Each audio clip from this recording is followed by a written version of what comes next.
Open plots మీద invest చేద్దామని అనుకుని కూడా కొనకుండా ఆలోచిస్తున్నారా? అయితే మీరు పప్పులో కాలేసినట్టే.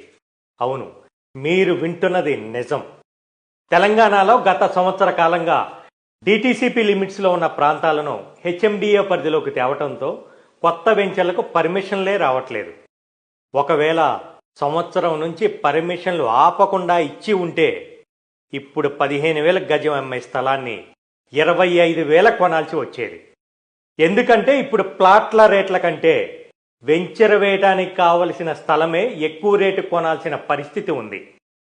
కొత్త పర్మిషన్లు రాకపోవడంతో ప్రతి కంపెనీ పాత వెంచర్లలోనే పాత రేట్లకే, అంటే సంవత్సరం 2 సంవత్సరాల క్రితం ఉన్న రేటుకే సేల్ చేయటం జరుగుతుంది. ఒక్కసారి ఎఫ్సిడిఏ, డిటిసిపి, హెచ్ఎండిఏ పర్మిషన్లు ఇవ్వటం స్టార్ట్ అయితే కొత్త వెంచర్లు విపరీతంగా వస్తాయి. అప్పుడు 10,000 కొనేది 20,000కి, 20,000 కొనేది 40,000 కొనాల్సిన పరిస్థితి వస్తుంది.